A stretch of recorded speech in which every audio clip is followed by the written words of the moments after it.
Évangile de Jésus-Christ selon saint Jean. En ce temps-là, Jésus leva les yeux au ciel et dit: Père, l'heure est venue. Glorifie ton Fils, afin que le Fils te glorifie. Ainsi, comme tu lui as donné pourvoir sur tout être de chair, il donnera la vie éternelle à tous ceux que tu lui as donnés. Or la vie éternelle, c'est qu'ils te connaissent, toi, le seul vrai Dieu, et celui que tu as envoyé, Jésus-Christ. Moi, je t'ai glorifié sur la terre en accomplissant l'œuvre que tu m'avais donnée à faire.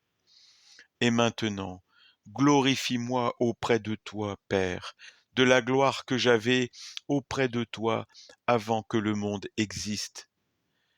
J'ai manifesté ton nom aux hommes, que tu as pris dans le monde pour me les donner.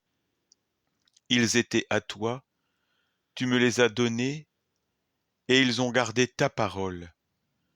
Maintenant, ils ont reconnu que tout ce que tu m'as donné vient de toi, car je leur ai donné les paroles que tu m'avais données. Ils les ont reçues, ils ont vraiment reconnu que je suis sorti de toi, et ils ont cru que tu m'as envoyé. Moi je prie pour eux, ce n'est pas pour le monde que je prie, mais pour ceux que tu m'as donnés, car ils sont à toi. Tout ce qui est à moi est à toi, et ce qui est à toi est à moi, et je suis glorifié en eux. Désormais, je ne suis plus dans le monde, eux, ils sont dans le monde, et moi je viens vers toi.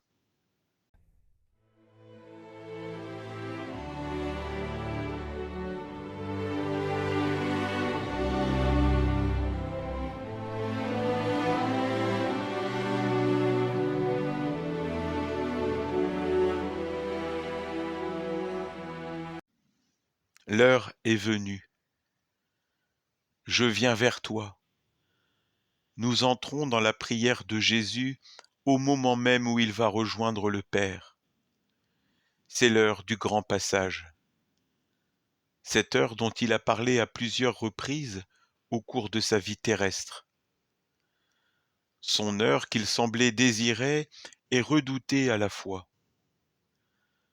C'est aussi l'heure décisive, centrale de toute histoire humaine, l'heure que toute la création attend comme celle d'une naissance, parce qu'elle est l'heure de l'accomplissement du projet de Dieu. Désormais, à partir de cette heure, plus rien, jamais ne sera comme avant. En cette heure décisive, le mystère du Père va enfin être révélé au monde.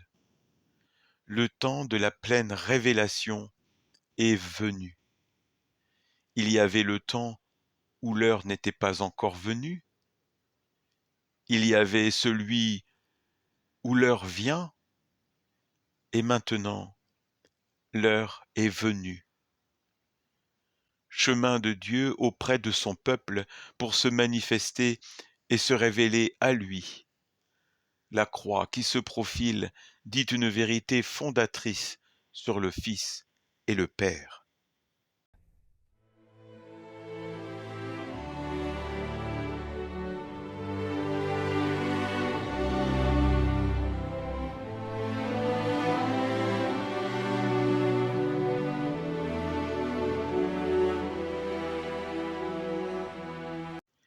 Glorifie ton Fils, afin que le Fils te glorifie.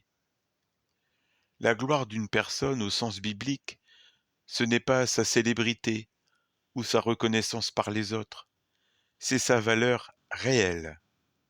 La gloire de Dieu, c'est Dieu lui-même qui se manifeste aux hommes dans tout l'éclat de sa sainteté.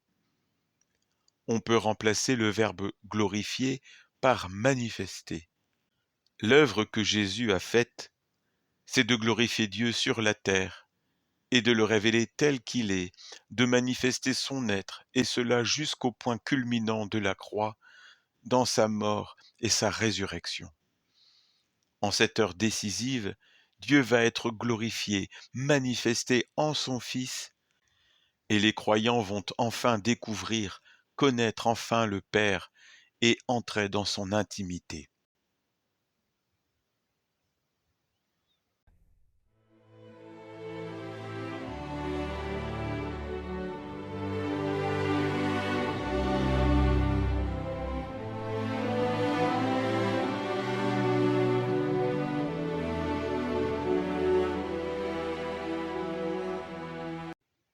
Il donnera la vie éternelle à tous ceux que tu lui as donnés. Jésus est venu pour que nous ayons la vie, et la vie en abondance. La glorification du Fils, c'est de donner la vie éternelle. L'essence de la vie éternelle est la connaissance de Dieu. Le verbe connaître évoque une relation de personne à personne, profonde, intime. La vie éternelle n'est pas quantitative comme une vie perpétuelle. Elle est qualitative comme une plénitude qui n'est pas soumise au temps. L'intimité qui unit le Fils au Père, le Fils la communique aux hommes. Désormais, ceux qui accueilleront cette révélation, ceux qui croiront en Jésus, accéderont à cette connaissance, cette intimité du Père. Ils entreront dans la vraie vie. La vie éternelle est un état, l'état de ceux qui connaissent Dieu et le Christ. Jusque-là, le Père glorifiait le Fils et réciproquement. Maintenant, ce sont les disciples, nous, les baptisés, qui glorifions le Fils et portons la responsabilité de révéler le Fils au monde.